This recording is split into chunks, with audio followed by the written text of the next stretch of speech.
내가 일본에 가갖고 회를 정식을 시켰어요.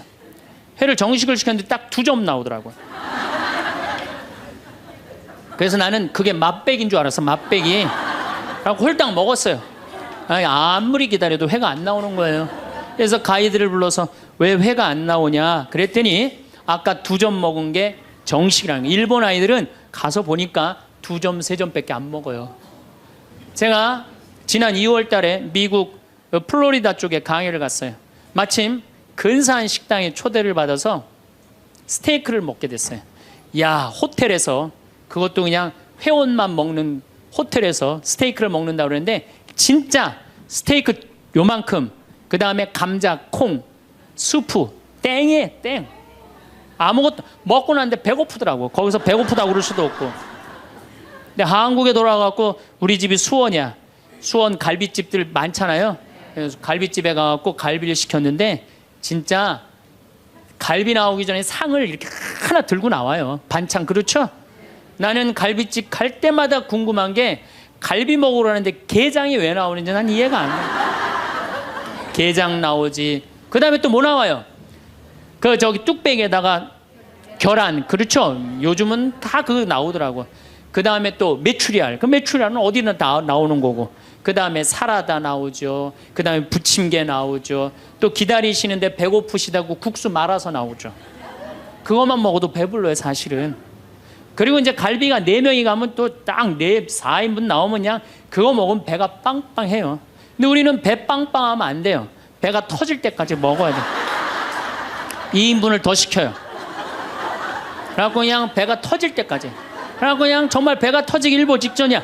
그런데 대한민국에만 나오는 장면이 하나 있어요. 배가 터질 것 같이 먹어갖고 갈비뼈가 다 널브러졌으면은 아줌마 하나가 쓱 나와서 이렇게 물어봅니다. 냉면을 먹을래? 된장찌개를 먹을래?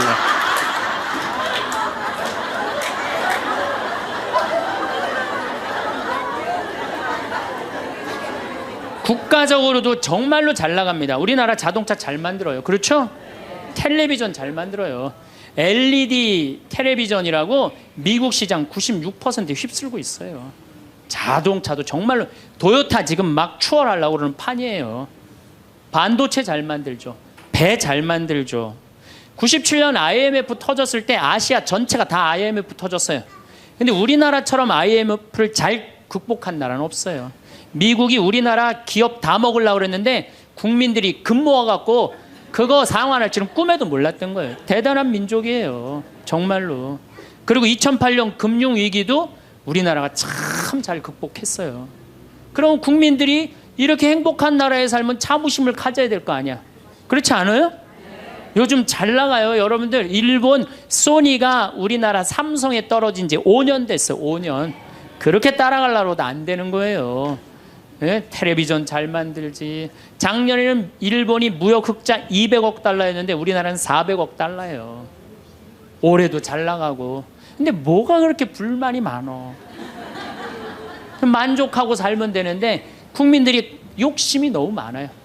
여러분들 제가 세계 경제 10위권까지 들어간 나라 중에 다른 나라 침략하지 않은 나라가 없어요. 다 다른 나라 거 뺏어서 저렇게 잘 먹고 잘 사는 거예요. 우리나라가 작년에 수출 9위, 올해는 수출 7위가 올랐는데요.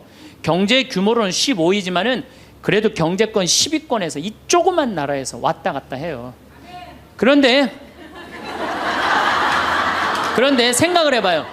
세계 10위권까지 들어간 나라 중에 다른 나라 침략해서 다른 나라 뺏어갖고 이렇게 잘 먹고 잘 사는 거예요. 미국 다른 나라 침략해 안 해요? 지금 이라크 석유 뺏어갖고 저렇게 잘 먹고 잘 살잖아요. 일본 침략했어요 안 했어요? 정말로 우리나라 저 강원도의 소나무 다 잘라갖고 저렇게 잘 먹고 잘 사는 거예요. 영국 침략했어요 안 했어요? 스페인, 남미 거 다 뺏어다 먹었어요. 그렇죠? 프랑스, 아프리카 다 뺏어, 베트남 거 다 뺏어다 먹었어요. 포르투갈, 네덜란드, 독일, 이탈리아 잘 산다는 나라냐 다른 나라 침략해서 다 뺏어서 잘 먹고 잘 사는 거예요. 그래서 저는 여행 다닐 때 이 코 큰 놈들 얼굴 다니면 제가 뭐라 그러는지 알아요? 이놈들아 고개 숙이고 다니는 도둑놈들아. 왜?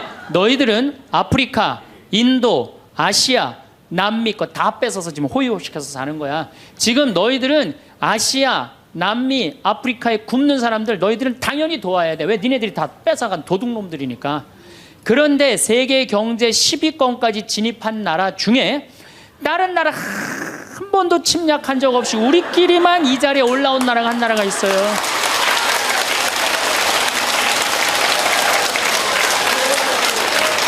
그게 바로 우리나라예요. 우리나라. 여러분들 정말로 저는 대단하다고 생각해요. 그래갖고 이 대단한 사람들이 모여갖고 살아갖고 우리나라 이름이 뭐냐면 대한민국.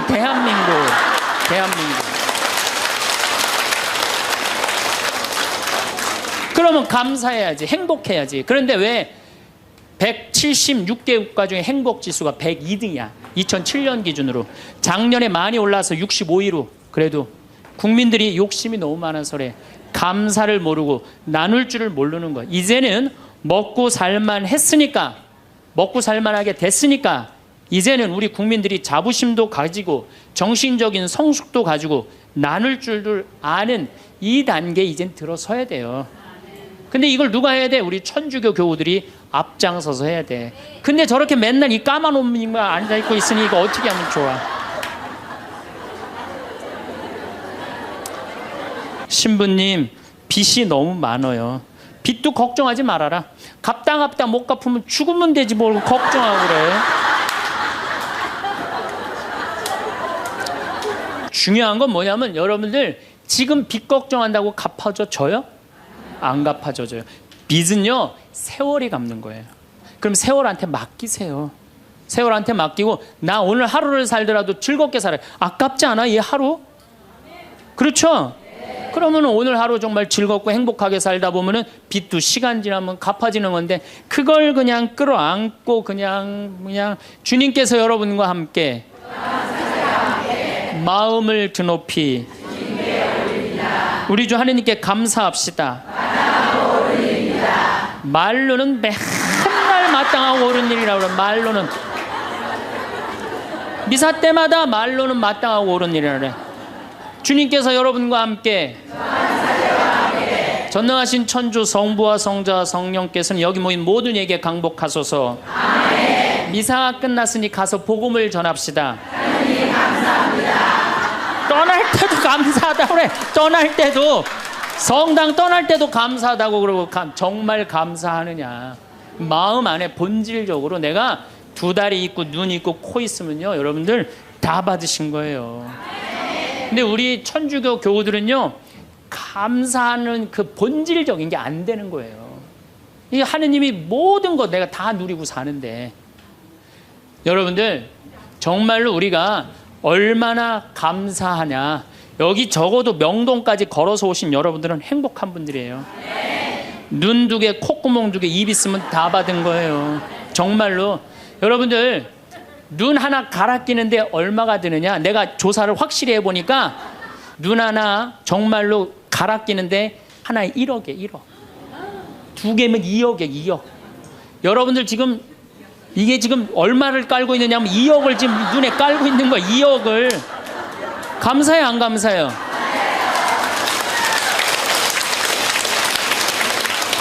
만약에 내가 아무것도 안 보여.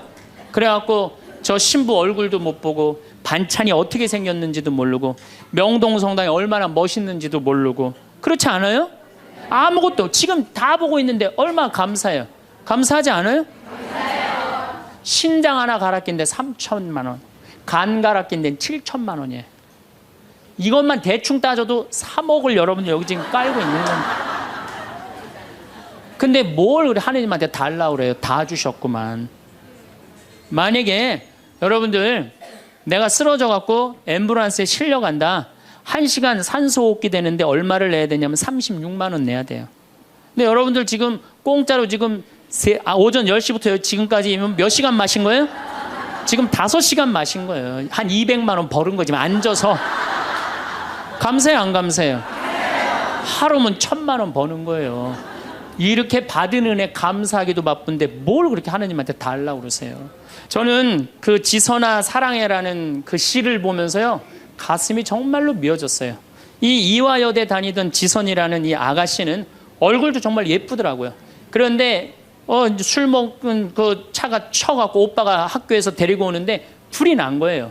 그리고 11번을 수술을 한 거예요. 근데 이 친구가 시를 썼는데 기가 막힌 시를 썼어요.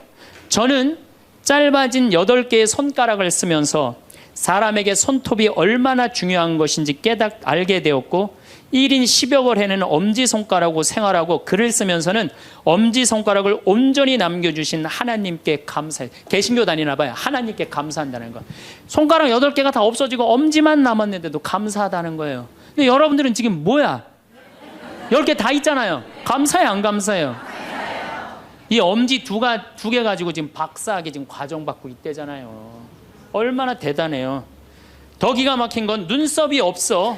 무엇이든 여과 없이 눈으로 들어가는 것을 경험하며 사람에게 이 작은 눈썹마저 얼마나 필요한 건지 알았다. 여러분들 지금 눈썹 있는 거 감사해 안 감사해? 감사하죠. 온전치 못한 오른쪽 귓바퀴 덕분에 귓바퀴라는 게 귀에 물이 들어가지 않도록 하나님이 정교하게 만들어주신 거라는 사실을 알게 되었다는 거죠. 무엇보다도 건강한 피부가 얼마나 많은 기능을 하는지. 여러분들 지금 피부 다 갖고 계시죠? 껍데기일 뿐 별것 아니라고 생각했던 피부가 우리에게 얼마나 소중한 것인지 알게 되었습니다. 그나마 남겨주신 피부들이 건강하게 움직이는 것에 감사했으며 하나님이 우리 몸을 얼마나 정교하고 세심한 계획 아래 만드셨는지 온몸으로 체험했습니다. 참. 하나님이 생명을 허락하신 이상 그의 생명은 충분히 귀중하고 존중받아야 할 삶입니다. 무슨 얘기냐? 여러분들 다 존중받아야 될 삶이에요.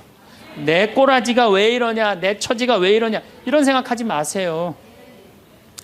사람들이 그런데요, 저러고도 살 수 있을까? 네, 이러고도 삽니다. 몸은 이렇지만 누구보다 건강한 마음임을 자부하며 이런 몸이라도 전혀 부끄러운 마음을 품지 않게 해주신 하나님을 찬양하며 이런 몸이라도 사랑하고 써주시려는 하나님의 계획에 감사드리며 저는 이렇게 삽니다. 누구보다도 행복하게 살고 있습니다. 정말로 이렇게 이 상황이 안 좋은 사람도 감사하고 찬양하고 그리고 살아가는데, 아니 눈 2개, 콧구멍 2개, 다리, 손가락 10개, 귓바퀴, 눈썹 다 있는 여러분들이 한탄을 한다, 원망을 한다.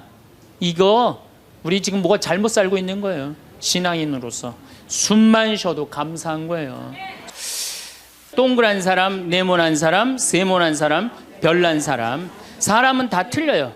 정말 제가 다 틀리다는 걸 얼마나 느끼느냐 하면은 내 친구들하고 냉면을 먹어도 내 친구 중에 아주 친한 친구가 하나 있는데 얘는 냉면을 먹으면은 달걀이 나오잖아요. 근데 걔는 흰자만 좋아해요. 근데 저는 노른자만 좋아해요. 저는 노른자만. 그래서 걔를 노른자를 빼놔요. 그럼 저는 노른자만 먹고 걔는 내 흰자 갖고 가고. 사람이 정말로 틀리는 것 같아요.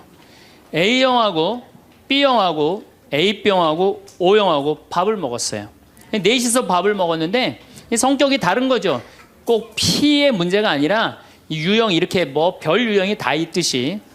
근데 보통 A병이 자기 하고 싶은 대로 한대잖아요. 그러니까 그냥 밥을 먹다가 승질이 났는지 어땠는지 숟가락을 내더니 확 나가버렸어요. 그랬더니 오지랖 넓은 O형이 궁금한 거예요. 앉아서 밥을 먹을 수가 없는 거예요. 제가 왜 나갔는지. 숟가락을 놓고 따라 나갔어요. 무슨 일인지 알아보려고. B형은 그러거나 말거나 주변에 신경을 안 써요. 나만 편안하면 되는 거야. 밥을 그냥 먹는 거예요. 계속 상관하지 않고. 그랬더니 소심한 A형이 밥이 안 넘어가는 거예요. 그래갖고 아무 신경도 안 쓰고 밥을 먹는 B형을 쿡쿡 찌르면서 한마디 합니다. 혹시 제 A병 나 때문에 삐져서 나간 거 아니냐. 그냥 신경 쓰지 말아야 되는 건데도 신경을 다 쓰는 거예요. 우리 이렇게 교우들 중에 굳이 내가 저 사람 이렇게 고민하고 괴로워하는 것까지 내 탓이 아닌데도 뭐 성당에서 뭐가 일이 잘못되면 다 누구 탓인 것 같아? 다 내 탓인 것 같아.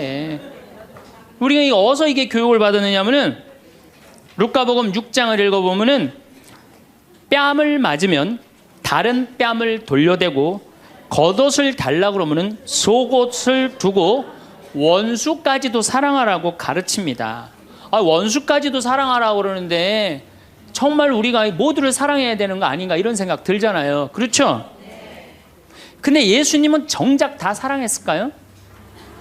예수님 다 사랑하지 않으셨어요. 더욱이 12제자 중에 12제자 똑같이 사랑하지 않았어요.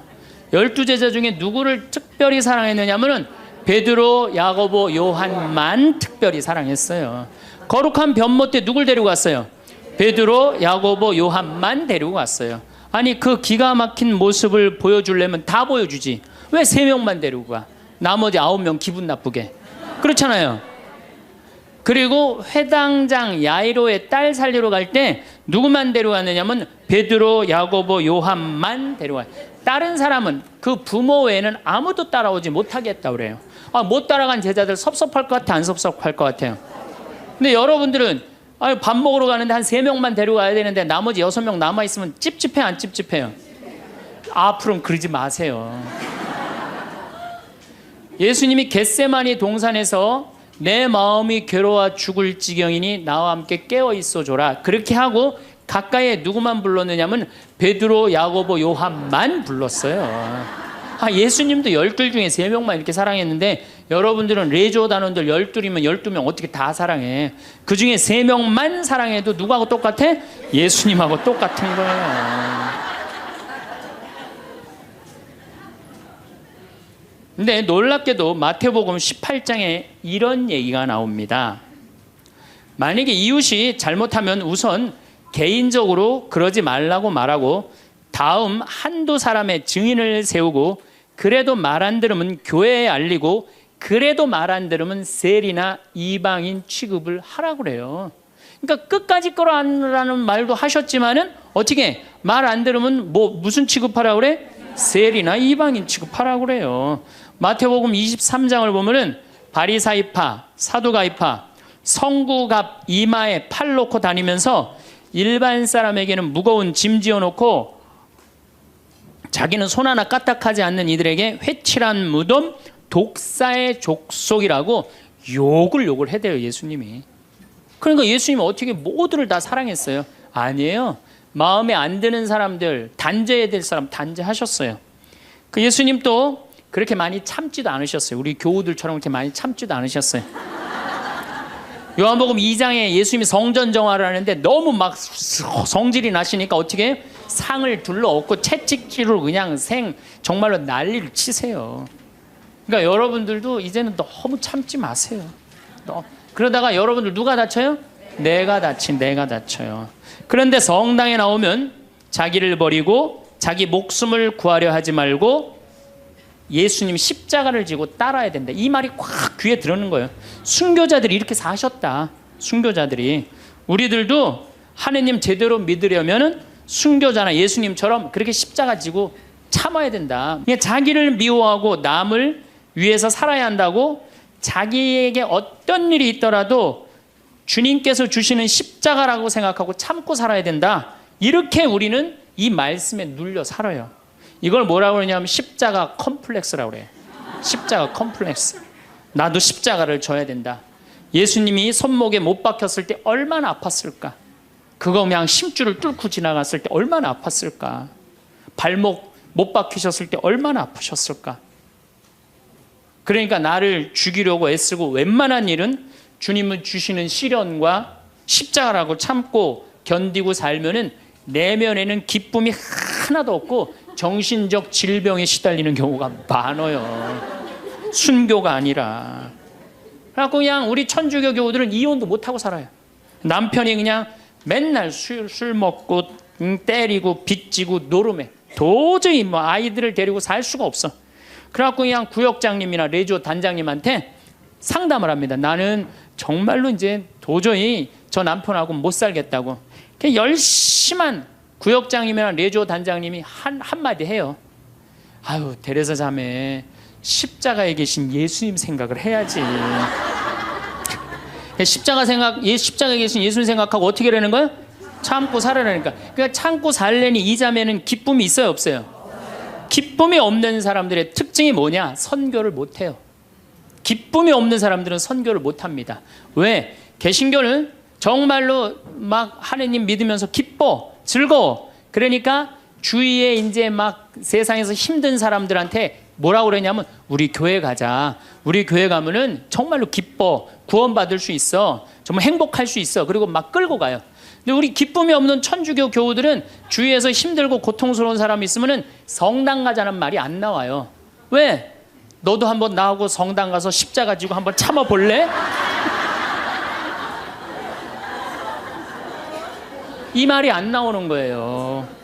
그래서 우리 천주교는 참고 살아야 되기 때문에 신앙생활이 우울해요.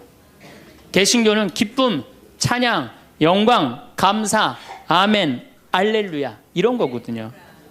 근데 우리는 우울해. 우리 교우들은 그냥 봄판공, 가을판공, 양심성찰, 십자가의 길, 뭐 참회의 절 이런 거란 말이에요. 그냥 기쁨이 없는 신앙생활. 여러분들 죽을 때까지 참고 사느라고 기쁨 하나 없이 우울하게 산다면은 이분은 아마 지옥 맨 밑바닥에 갈 가능성이 많아요. 단테의 신곡을 읽어보면은 지옥 맨 밑바닥에 많은 사람을 가둬놨어요. 그래서 이 사람들한테 물어봤어요. 이 사람들은 살아생전에 무슨 죄 때문에 지옥 맨 밑바닥에 왔습니까? 물으니까 안내하는 사람이 다른 죄가 아니라 이 사람들은 세상에서 살 때 하느님을 믿는다고 하면서 기쁘게 살지 못하고 늘 우울하게 한숨만 쉬며 산 죄 때문에 여기 왔다고 그래요. 그러니까 기쁘지 않은 사람들이 어디 가는 거야? 지옥 가는 거예요. 그러니까 이 세상에서 기쁘게 산 사람은 천당 가는 거고 이 세상에 우울하게 산 사람들은 어디가? 지옥 가는 거야. 그러니까 여기 있는 분들 중에 지금 내가 십자가 지느냐고 우울하고 이런 분들 어디 갈 가능성이 많아? 지옥 갈 가능성이 많아요. 그래서 우울한 사람이 가는데 아예 정해놨어요. 제 5억에 간대. 지옥 중에. 지옥 1억부터 9억까지 있는데 5억에 간대. 5억. 슈바이처 박사는 물 없는 강처럼 기쁨 없는 그리스도인, 기쁨 없는 신앙, 기쁨 없는 사람이 세상을 피곤하게 한다는 거예요. 여러분들 성당에서 나온다고 딱 모임을 가졌는데 그냥 우울하게 이렇게 앉아 있으면은 그 사람 보고 있으면은 피곤해요, 안 피곤해요? 반짝반짝 웃는 사람이 있으면은 기분 좋아요, 안 좋아요? 그러니까 기쁨이라는 게 굉장히 중요한 거예요. 참느냐고 그냥 이러지도 못하고 저러지도 못하고 그렇게 살면 안 된다는 거죠. 여기 지금 우리 교우들 지금 옷 입고 온 거 보면은 다 까만색이야, 다 지금. 아니 명동으로 오면 좀 색깔을 이쁘게 입고 와야 될 거 아니야. 명동에 나오는데. 근데 우리는 화려한 옷 입으면 안 돼. 우리 천주교 교우들은. 내가 그 개신교 설교하러 갈 때 정말로 제가 많은 걸 배웠어요. 뭘 배웠느냐면은 예배하러 한 300명 정도가 나왔는데 전부 다 예쁜 옷을 입고 나왔어요. 정말로 축제 오는 것 같은. 그러니까 주일 예배하러 오는 것 같은. 근데 우리 지금 여기도 지금 얼마나 까만지 몰라요 지금. 그런데 예수님께서도 기쁨을 굉장히 강조하십니다. 저는 요한복음 13장, 14장, 15장, 16장, 17장, 18장 이거 여러분들 꼭 한번 묵상해 보세요. 왜 이걸 묵상해야 되느냐? 요한복음 13장에 예수님이 제자들의 발을 씻어줘요.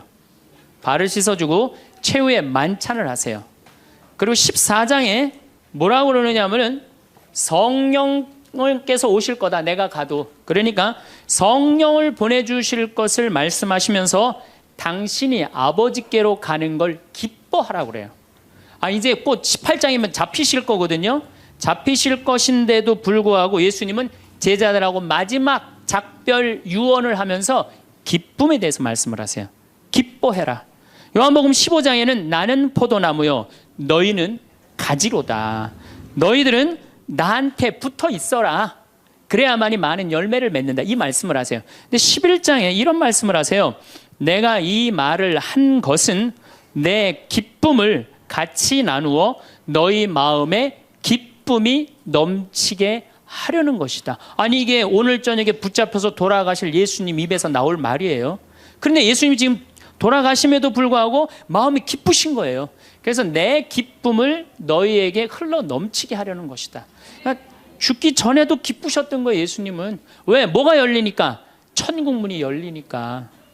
16장 22절에는 진리의 성령을 보내주실 것을 다시 한번 약속하시면서 내가 다시 너희와 만나게 될 때에는 너희 마음은 기쁨에 넘칠 것이며 그 기쁨은 아무도 빼앗아가지 못할 것이다. 구하여라 받을 것이다. 너희는 기쁨에 넘칠 것이다.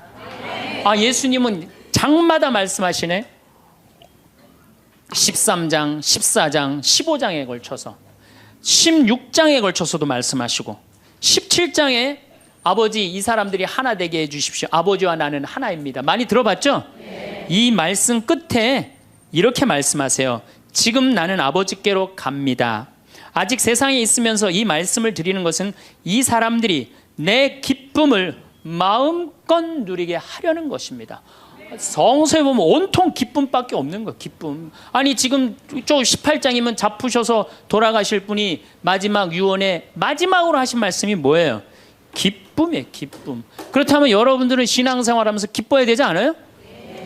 기뻐야 되는데 왜 이렇게 우울해? 왜 이렇게 청승을 떠냐 이거예요. 데살로니가 전서 5장 16절에 유명한 얘기죠. 항상 기뻐하시오. 그렇죠? 끊임없이 기도하시오. 어떤 처지에서든 감사하시오. 저는요, 이 구절보다 더 중요한 구절이 있어요. 그 다음 구절이 이것이 우리 주 예수 그리스도를 통하여 드러내신 하느님 아버지의 뜻입니다. 그러니까 여러분들이 항상 기뻐하고 어떤 처지에서든 감사하고 끊임없이 기도하는 것은 누가 예수님을 통하여 드러내신 누구의 뜻이야? 하느님의. 그러니까 기쁨과 감사는 우리의 본질이에요. 본질. 그러니까 우리가 신앙생활에 기뻐야 돼요. 필립보서 4장 4절 이 베드로 바오로 사도가 감옥에 갇혀서 쓴 거래요. 유명한 얘기예요. 주님 안에서 항상 기뻐하십시오. 다시 말합니다. 기뻐하십시오. 그래서 필립비서에 기뻐하라는 말을 16번이나 해요. 16번이나. 그리스도 안에서 기뻐하라고. 그러니까 여러분들은 신앙생활하면서 기뻐야 돼. 예수님이 일생 수고순환하셨기에 우리도 일생 수고순환해야 된다고 이야기하는 사람들, 이거 잘못 알고 있는 거예요. 여러분들 신앙생활은 기뻐야 돼. 우리 천주교 교우들은 무조건 우리는 우울하게 해야 돼. 누가 강력하게 우리 가운데 앞에 있어? 십자가가 있으니까. 그러니까 성가를 들어봐도요, 미쳐요. 이제 조금 있으면 대림절 시작되는데, 대림절 때 내가 제일 복장 터지는 성가가 뭐냐면 구세주 빨리 오사, 이 성가가. 이 노래를 어떻게 부르느냐면 구세주 빨리 오사 어둠을 없이 하며 동정 마리아에서 탄생하옵소서 이렇게 부른단 말이야. 근데 이 노래는 이렇게 부르면 절대 안 돼요. 이 노래는 못 갖춘 마디로 시작해서 8분의 6박자야. 강량약, 중강량약. 이거 춤추듯이 불러야 되는 거예요. 어떻게 불러야 되느냐면 구세주 빨리 오사 어둠을 없이 하며 동정 마리아에서 탄생하옵소서 이렇게 불러야 되는데 우리 교우들은 어떻게 부르느냐면 원조들이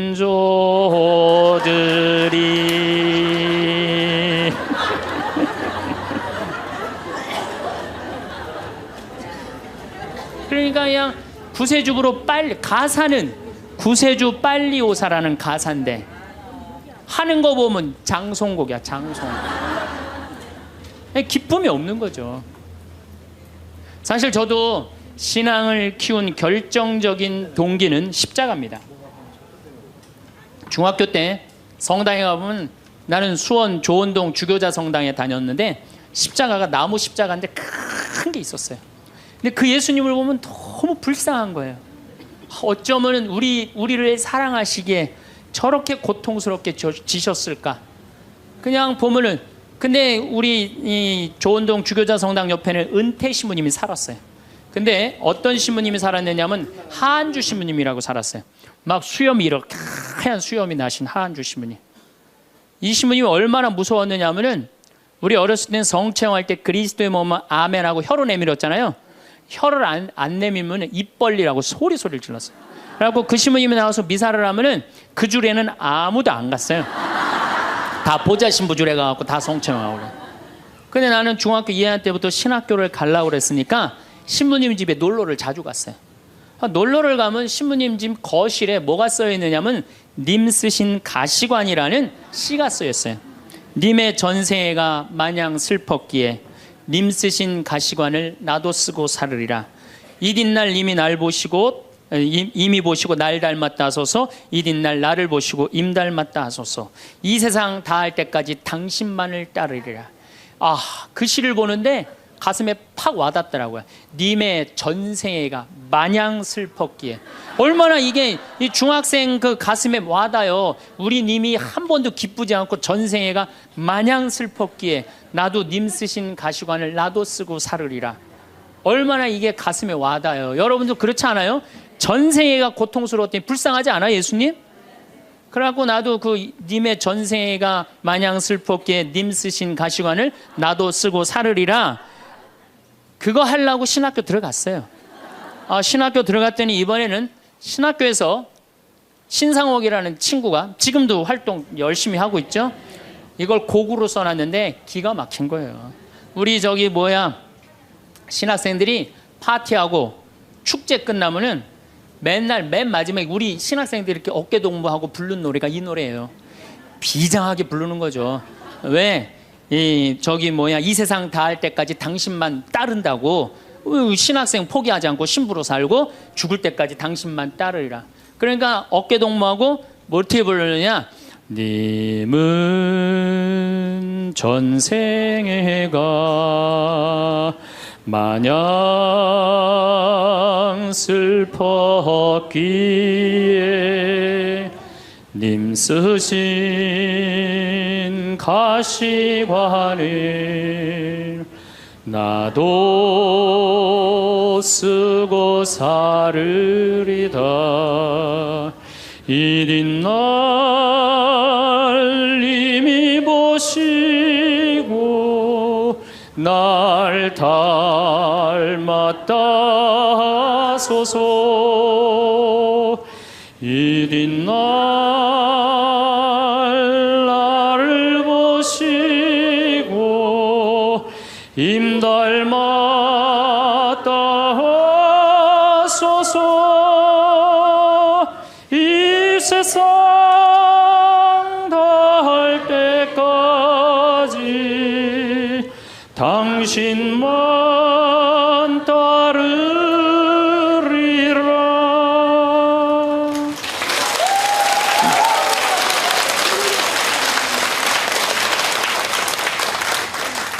이렇게 청승을 떨면서 신학교 10년을 보냈어요.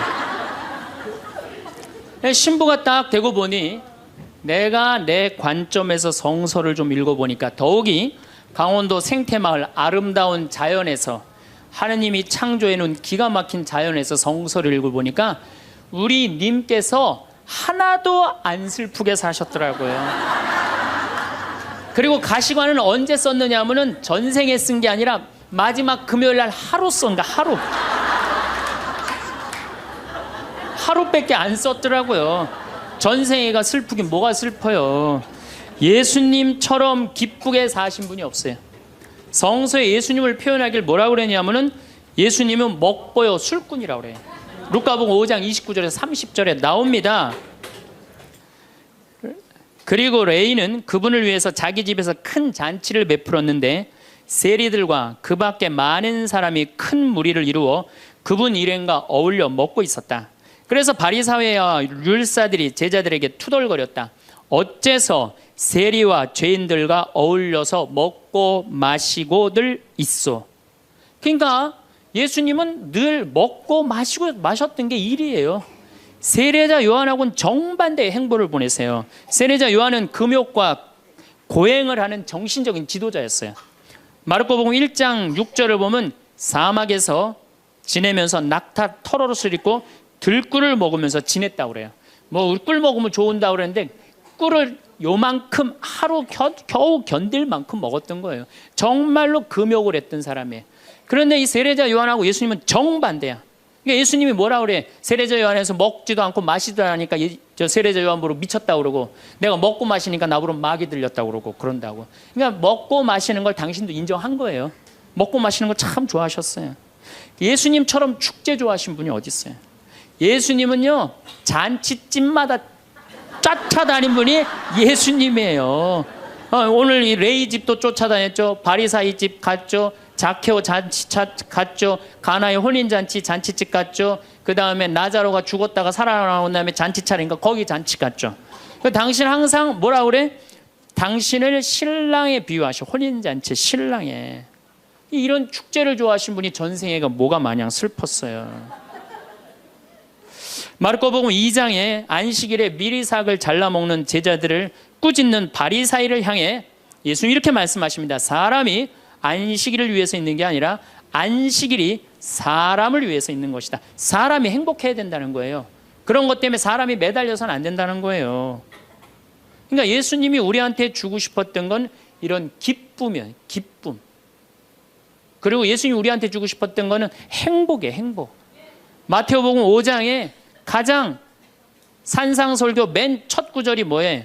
행복론이에요. 행복론. 행복하여라 마음이 가난한 사람들, 행복하여라 마음이 깨끗한 사람들, 행복하여라 마음이 온유한 사람들, 행복하여라 슬퍼하는 사람들, 행복하여라 아픈 사람들, 행복하여라 옳은 일을 하다 박해를 받는 사람들. 너희는 기뻐하고 즐거워하여라. 하늘에 받을 상이 크다. 그러니까 우리 보러 행복하라고 그러는 거예요. 예수님 기쁨을 처음 입을 열어서 하신 거는 행복론이고, 마지막에 돌아가실 때는 기쁨이에요. 기쁨. 우리한테 기쁨과 행복을 주고 싶었던 거예요.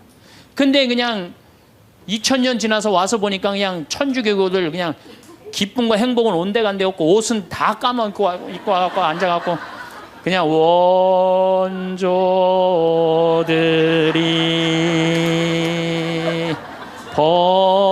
범죄하 이러고 앉아 있으면은 예수님 복장 터지겠어요? 안 터지겠어요? 또 예수님이 우리한테 주고 싶었던 게 행복, 기쁨뿐만 아니라 평화입니다. 이것도 우리 신앙생활에 아주 중요합니다. 예수님이 돌아가셨어요. 그리고 부활하셨어요. 3일 만에 부활하셨어요. 제자들한테 뭐라고 그랬냐면은 나는 3일 만에 다시 살아날 것이다. 근데 제자들은 이해를 못했어요. 죽고 난 다음에 살아난다는 말을. 그래갖고 예수님 돌아가시는 걸 보고 다 도망가 버렸어요. 이제 우린 끝이다. 그래갖고 심지어 어떤 제자들은 고기, 원래의 직업으로 돌아갑니다. 고기 잡으러 가요. 이제 우린 끝났으니까.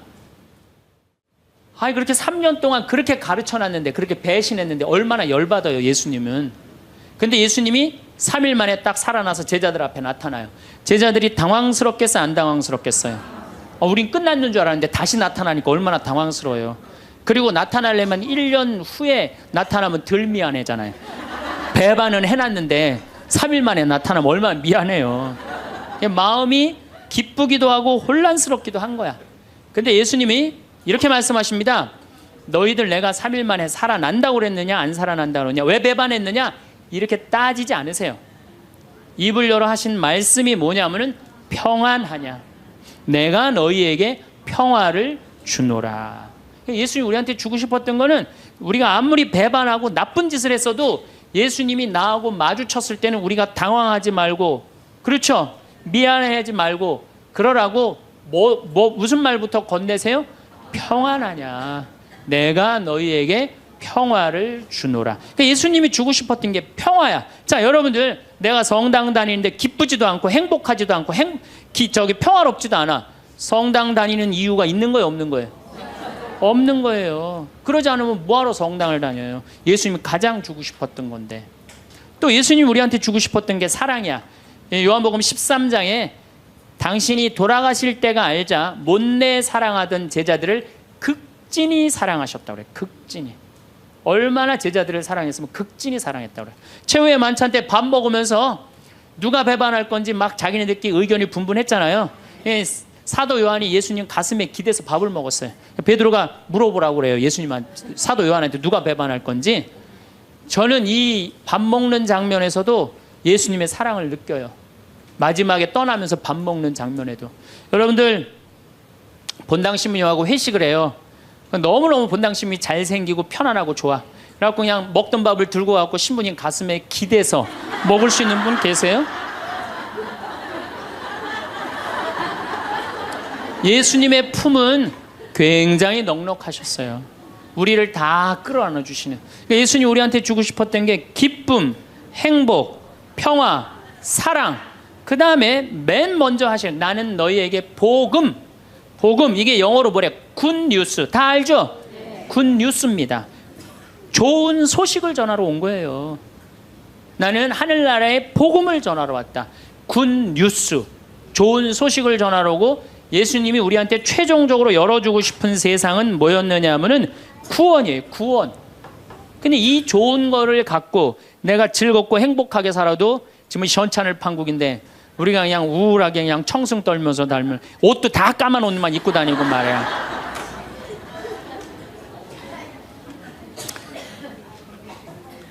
그러니까 우울하다 보니까 받은 은혜 감사는 안 하고 아직도 뭘 그렇게 달라고 그래요. 개신교는 정말로 개신교 방송 한번 보세요. 다 손들어서 하는 게 찬양들이죠. 평화방송 보면요, 천주교 교들 보면 다 미사포 뒤집어 쓰고 땅바닥 다 쳐다보고 앉아요. 그러니까 이게 감사의 신앙생활하는 사람이랑 간구의 신앙생활하는 사람이랑은 차원이 틀려요. 감사드리는 사람들, 찬양 드리는 사람들은요 그냥 저절로 뜨거워요. 그런데 간구 기도하는 사람, 기도해서 복을 받는다, 이게 기복신앙이에요. 성당에 나와갖고 뭐 이거 달라 저거 달라 이거 해달라 저거 해달라 기도하는 분들 있죠? 기도해서 복 받는 거, 그거 기복신앙이에요. 아, 우리 무당한테만 가갖고 기복신앙 있는 거 아니에요. 성당에 나와서도 기복신앙들 많습니다. 그래갖고 그냥 우리 신부들이 그냥 서양 무당인 줄 알고 그런 분들 많아요. 그래갖고 그냥 저한테 와갖고 그냥 제가 그냥 뭐 무슨 능력이 뛰어난 줄 알고 어디 성령 기도회 가면 안수 기도 해달라는 분, 오늘도 2분 해드렸어요. 물론 오늘 해드린 안수는 내가 기적을 일으키려고 한 건 아니에요. 그냥 하느님의 축복을 빌어준 거지. 그런데 많은 경우 할머니들이 신부님 골 아파요, 신부님 허리 아파요, 신부님 무릎 아파요, 안수 기도 좀 해주세요. 신부님이 해주면 나을 것 같아요. 난 또 착하니까 해주죠. 근데 난 능력이 없는 걸. 그래갖고 머리에 손을 얹고 내가 뭐라고 기도하느냐면은, 하느님 이 할머니 골이 아프답니다. 내가 해줄 수 있는 건 그것밖에 없어요. 내 손에서는 아무것도 안 나와요. 난 사람도 한 명도 없고. 그러니까 제가 한 2년 전부터 안수기도 안 해줘요. 왜? 아무것도 안 나오는데 누르고 있는 나도 한심하고, 아무것도 안 나오는데 머리 디미는 교우들도 불쌍하고, 그래서 안 해줘요. 왜 마음이 자꾸 흔들릴까요? 아무 일도 아닌데 기분이 가라앉고 누군가의 말 한마디에 마음이 민감하게 흔들릴 때가 있습니다. 그 감정들은 갑자기 생긴 것이 아니라 우리 안에서 서서히 자라온 작은 불편함의 결과입니다. 그 씨앗이 무엇인지 이해하면 감정에 휘둘리지 않는 삶이 시작됩니다. 가장 먼저 우리를 힘들게 하는 건 비교입니다. 남들은 더 잘하는 것처럼 보이고 다른 사람은 더 많이 가진 것처럼 느껴질 때가 있습니다. 이런 생각이 쌓이면 현재의 나와 지금 가진 것들이 초라하게 느껴지기 시작합니다. 옆집 사람의 삶이 더 행복해 보이고, 친구의 자녀가 더 성공한 것 같고, 다른 사람들의 가정이 더 화목해 보입니다. 하지만 우리가 보는 것은 언제나 겉모습일 뿐입니다. 그 사람의 진짜 삶 속으로 들어가 보면 그들 역시 나름의 고민과 아픔을 안고 살아갑니다.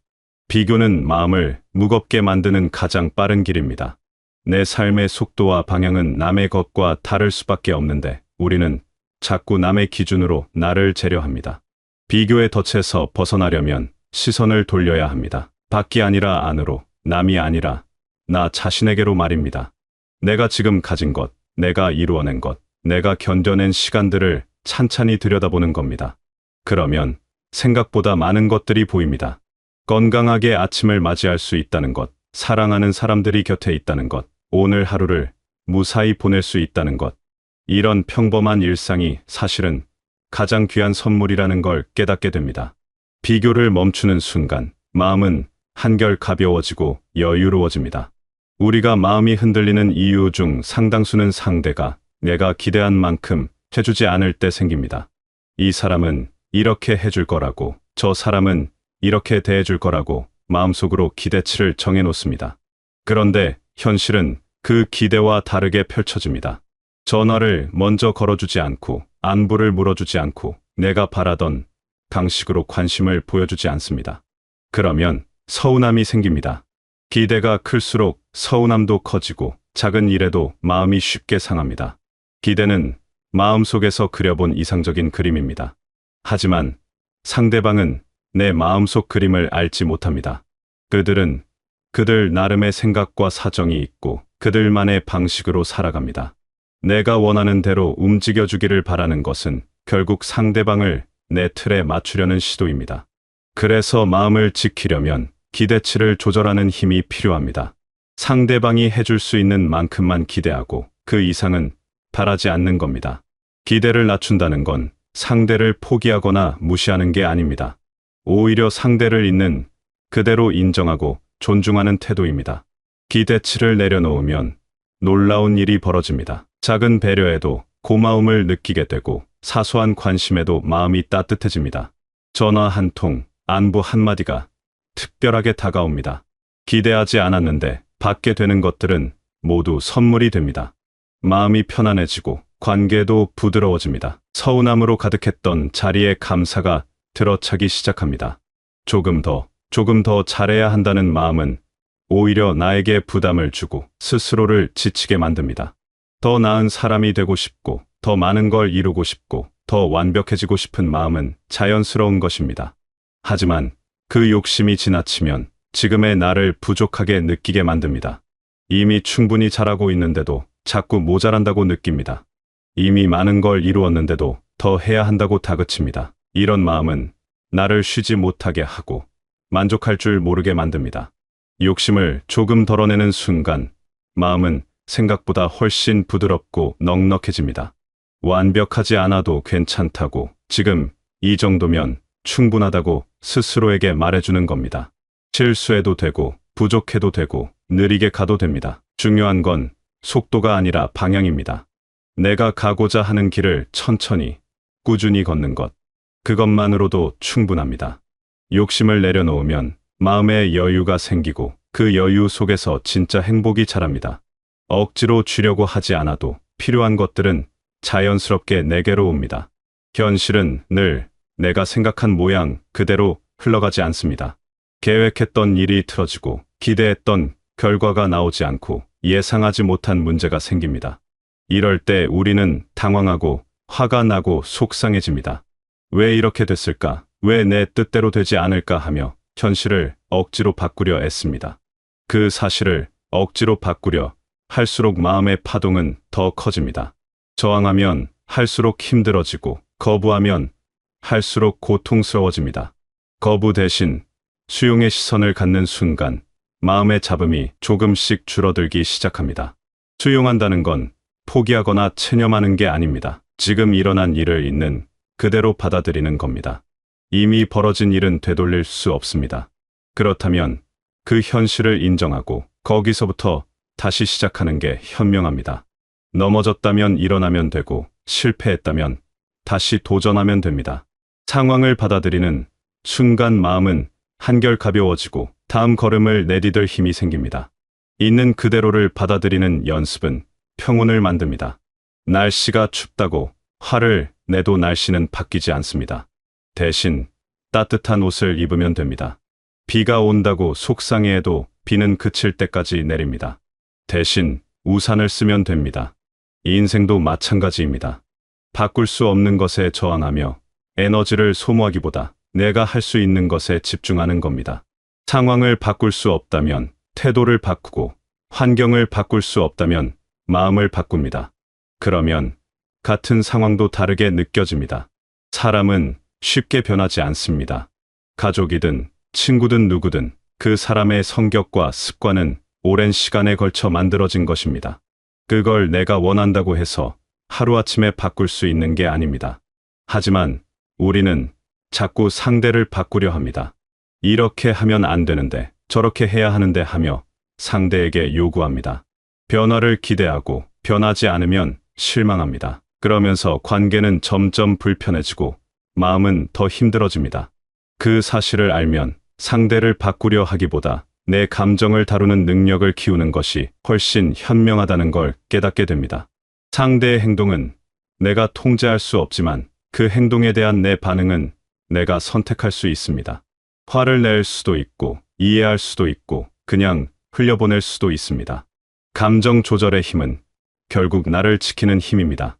상대방 때문에 내 마음이 흔들리지 않도록 내 평화를 내가 지키는 겁니다. 감정을 조절한다는 건 감정을 억누르는 게 아닙니다. 화가 나면 화가 났다는 걸 인정하고 슬프면 슬프다는 걸 받아들이는 겁니다. 다만 그 감정에 휩쓸려 충동적으로 행동하지 않는 거죠. 잠시 멈추고 심호흡하고 상황을 다시 바라봅니다. 이 일이 정말 화낼만큼 큰 일인지, 이 감정이 내일까지 이어질 만큼 중요한지 돌아봅니다. 대부분의 경우 조금만 시간이 지나면 별것 아니었다는 걸 알게 됩니다. 감정의 파도를 타지 않고 바라볼 수 있을 때 우리는 비로소 마음의 주인이 됩니다. 무엇이 부족한지에 집중하면 마음은 당연히 불편해집니다. 없는 것, 잃어버린 것, 가지지 못한 것들만 보이기 때문입니다. 가진 게 많아도 모자란 한 가지만 보이고 좋은 일이 10가지여도 안 좋은 한 가지가 마음을 차지합니다. 이런 시선은 마음을 점점 메마르게 만들고 불평과 불만으로 가득 채웁니다. 하지만 이미 가지고 있는 것을 바라보는 순간 마음은 자연스럽게 안정되고 차분해집니다. 감사는 불평을 잠재우는 가장 부드러운 방법입니다. 감사는 특별한 일이 있을 때만 느끼는 게 아닙니다. 평범한 일상 속에서 찾을 수 있는 작은 이유들로도 충분합니다. 아침에 눈을 뜰 수 있어서, 밥을 먹을 수 있어서, 걸을 수 있어서, 웃을 수 있어서. 이런 당연해 보이는 것들이 사실은 가장 귀한 것들입니다. 아프거나 힘든 시간을 겪어본 사람은 이 평범함이 얼마나 소중한지 압니다. 건강한 하루, 평화로운 순간, 따뜻한 말 한마디, 이 모든 것이 감사의 이유가 됩니다. 감사를 연습하면 마음의 체질이 바뀝니다. 부족함보다 풍요로움이 보이고, 문제보다 해결책이 보이고, 어둠보다 빛이 보입니다. 같은 상황도 다르게 받아들이게 됩니다. 비가 와도 식물이 자랄 거라고 생각하고, 힘든 일이 생겨도 이겨낼 힘이 생긴다고 믿습니다. 감사는 마음을 긍정적으로 만들고, 긍정적인 마음은 삶을 긍정적으로 만듭니다. 불평하던 입에서 감사가 나올 때 우리 삶은 조금씩 변하기 시작합니다. 기대를 낮추고 비교를 멈추고 작은 것에도 감사할 이유를 찾다 보면 마음의 평화는 점점 길어집니다. 행복한 사람들의 공통점은 특별하지 않습니다. 그들은 언제나 기대보다 감사를 먼저 선택합니다. 남이 해주길 바라기보다 내가 가진 것에 감사하고 더 많은 걸 원하기보다 지금 이 순간을 소중히 여깁니다. 화려하지 않아도 평온하고 많이 가지지 않아도 만족합니다. 마음의 평화는 멀리 있지 않습니다. 큰 돈이 필요한 것도 특별한 조건이 필요한 것도 아닙니다. 그저 시선을 바꾸고 마음을 조율하고 작은 것에 감사하는 연습을 하면 됩니다. 하루아침에 완벽해질 순 없지만 하루하루 조금씩 나아질 수 있습니다. 어제보다 오늘 조금 덜 비교하고 오늘보다 내일 조금 더 감사하면 됩니다. 그렇게 쌓인 하루하루가 모여 마음이 단단해지고 평온해집니다. 여러분의 마음이 지금보다 조금 더 가벼워지고 흔들리지 않는 중심을 찾아가길 바랍니다. 완벽하지 않아도 괜찮고 느려도 괜찮고 지금 이 모습 그대로도 충분히 소중합니다. 기대보다 감사를, 비교보다 인정을, 욕심보다 만족을 선택하는 하루하루가 쌓여 여러분의 삶이 더욱 평온하고 따뜻해지시길 바라겠습니다.